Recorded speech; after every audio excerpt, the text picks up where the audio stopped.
روزهای کمی مانده به روزهای کریسمس، تجلیل کریسمس. چرا علما و چرا دانشمندا و چرا اکثریت فقها به این نظر هستند که این روزهایی که مسیحی ها تجلیل میکنن ما تجلیل نکنیم؟ بعضی علت‌هایش بیان میکنم، این علت‌ها را دقیق متوجه باشن. شاید در مکتب براتون بگه، شاید در کورس‌های آموزشی براتون بگه، شاید همسایه‌تون که اینمی عید تجلیل میکنه براتون بگه که پشت گپا زیاد نگردن، پشت گپا. من چند چیز را پرسان میکنم. امی خود ما دین اسلام است. الحمدلله اسلام خودش کامل است.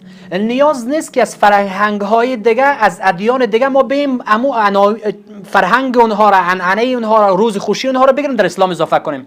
همین خود چندان عاقلانه هم نیست. وقتی ما خود ما دین داشته باشیم، روزهای خوشی عید سعید برای ما تعیین کرده باشه، عید سعید اضحی و عید سعید فطر و روزهای جمعه و روز عروسی و روز عقیقه کردن و این مسائل برای ما تعیین کرده باشه، برای ما اجازه خوشی و خوشحالی تعیین کرده باشه، چی نیاز هست که ما بریم از دینهای منسوخ شده کسای دیگه ما روزهایشان بگیریم و رو تجلیل بکنیم؟ همین چی ضرورت است؟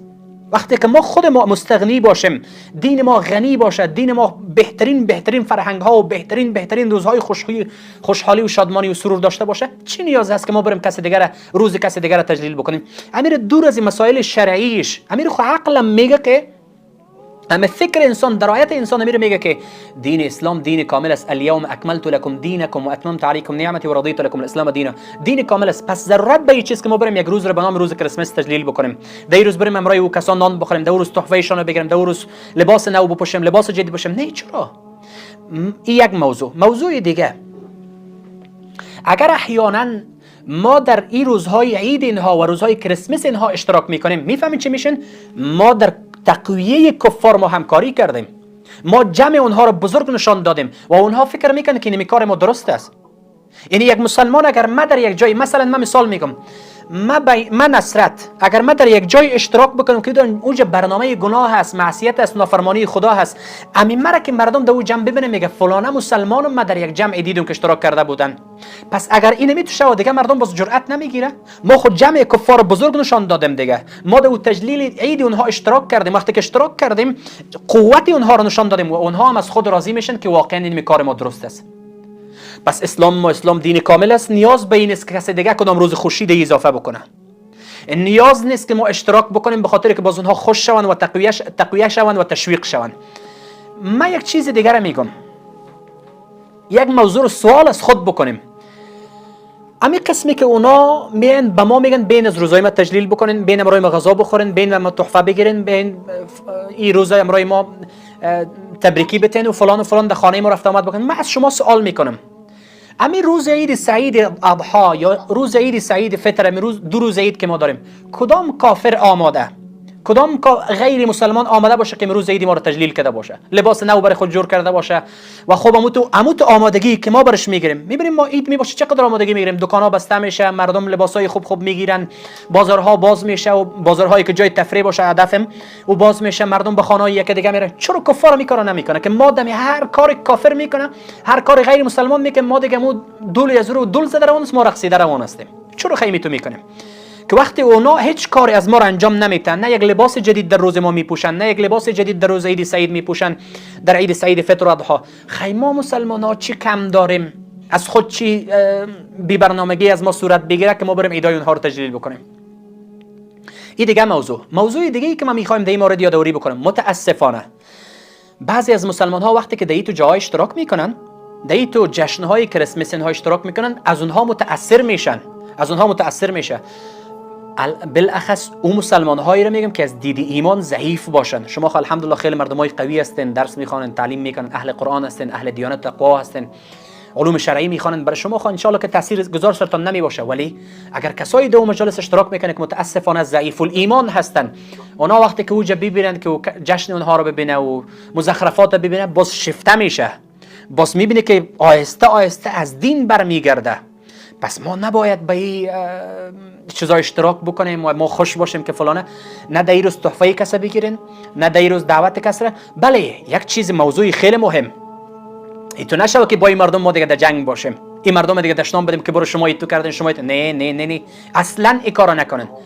روابط انسانی باید حفظ باشه. مثلا اینمی تو آدم هست که اینمی غیر مسلمان هستن همین کریسمس تجلیل میکنن. حق اونها بالای مایی است که روابط انسانی باید با همراهشان داشته باشیم. یعنی همون روابطی که یک انسان با یک انسان دیگه می داشته باشه. مثلا یک روز قرض ضرورت پیدا میکنه، قرض برشان بده، هیچ گپم نیست. مریض میشن به عیادتشون بریم، هیچ گپم نیست. کدام کار ضرورت پیدا میکنه یک مریض تا شفاخانه انتقال میشه، هیچ گپم نیست انتقال بتنش. اما یعنی یک ظرف ضرورت پیدا میکنه، یک چیزی ضرورت پیدا میکنه، از تو میخواه که برای من بده، برش بده، هیچ مشکلم نداره. ای تو نگو کافر از دیگه من روشم کاری نمیکنم. پیامبر گرامی اسلام صلی الله علیه و سلم در عیادت یک یهودی رفته در وقت مرگش. اگه مریض میشه حق اونها از بالای ما که بریم عیادتشون بکنیم. من حیث یک انسان، اگرچه مسلمان هم نباشن، اگرچه با ما هم عقیده نباشن، اما در باب عقاید، در باب تجلیل از روزهای اونها از این چیزها کاملا دور باشیم.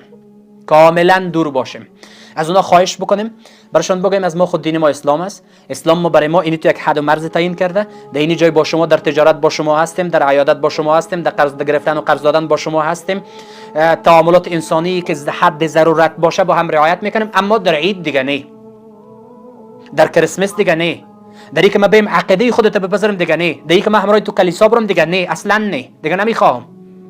اینی موقعیت ما و شما هر چیز خود یک حد و مرز داره. من مثال میگم در خانواده خودتون، همین لحظه در خانوادهتون نشستگی هستین، در خود خانوادهتون یک مرز و حد وجود داره یا نه؟ بله وجود داره. ما در خانه خود، همین خود شخص خود ما در خانه خود شرایط داریم. برای زنها یک سلسله شرایط است، برای مردها دیگه سلسله شرایط است، برای اطفال دیگه سلسله شرایط است و کل خانواده هم یک سلسله شرایط رعایت میکنن. کسی دیگه اجازه دخالت در خانواده ما نداره. کسی دیگه نمیتونه که به خانواده ما بگه که این کاری تو بکن، این خانه رو دیگه تو بکن، هیچ کی کارا نکردن نمیتونه. خانه خود ما است. عالم دین خود ما است. کس نبیه که در دین بگه این کارتون بکن، این کارا نکنین و ما همونا بگه که شما بین ازید ما تجلیل بکنین چیزی که ما میخوایم. رسول گرامی اسلام صلی الله علیه و سلم میفرمایه که من تشبه بقوم فهو منهم. کسی که خود را شباهت میته به یک قومه، یک گپ خیلی خطرناک است. اینمی انسان از جمله امو قوم است. کسی که خود را شباهت به یک قوم میته، من تشبه بقوم فهو منهم، و از جمله اونها هست. یک گپ خیلی خطرناک است که ما خود را شباهت به یک کافر بتیم، به غیر مسلمان بتیم. دین اسلام اقدر دین زیبا هست، اقدر دین غنی هست، اقدر دین با فرهنگ است، اقدر دین منظم و مرتب است، اقدر دین خوش و خوشحالی و شادمانی است که به حد و انداز یا هیچ دینی پیدا نمیشه. کل خوشی و خوشحالی و خوشبختی در اسلام است. یعنی ما شما حس کرده میریم، ما شما لذت میبریم. ما یک چیز دیگه در حافظه ما همین لحظه آمد. ما یک روزه داریم به نام روزه عاشورا، در ماه محرم که گرفته میشه. این رو شما خبر داره. دهم عاشورا روزه گرفتن سنت است. چرا پیامبر دهم عاشورا روزه میگیره؟ این روزه میگرفت، بعدش بعضی صحابه نزد پیامبر گرامی اسلام صلی الله علیه و سلم آمدن گفت این روز رو خو یهودی‌ها هم روزه میگیره. گفت بله یهودی‌ها روزه میگیره به خاطر از اینکه شباهت با اونها نشود. سال آینده اگر من زنده بودم تا سوعا رو هم روزه میگیرم، یعنی نهم محرم هم روزه میگیرم، دهم محرم هم روزه میگیرم. چرا تنها دهم؟ میگه دهم تنها از این خاطر نه که تنها مشخص برای دهم بکنیم که با یهودی ها مشابه نشویم. پیامبر قدر خطرناک گپ میگه.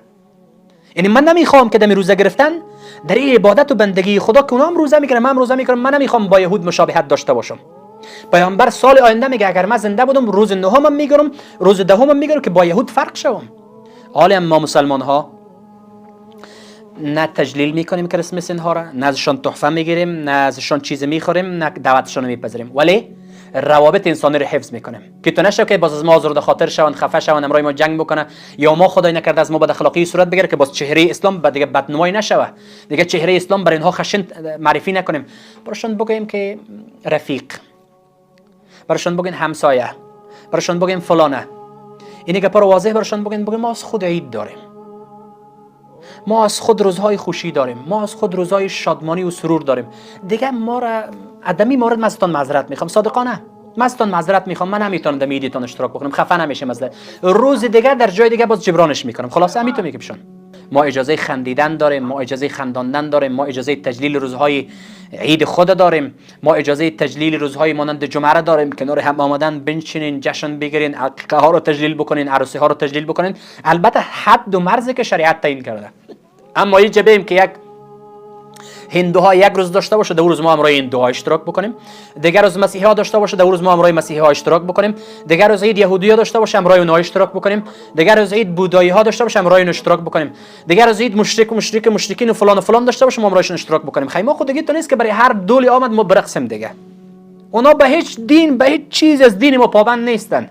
نه به قصه عید ما است، نه به روز جمعه ما در قصه ایش هیچ به قصه ایشم نیست. اما ما مسلمان ها چرا قدر ضعیف باشیم که هر چیزی که پیش ما آمد انجام بدیم. اگر حق گفته باشم از جانب الله و رسول الله صلی الله علیه و سلم بوده، اگر ناحق گفته باشم سهم شیطان بوده، خطای لفظی، گفتاری و علمی رو بزرگواری تنعفو بکنین.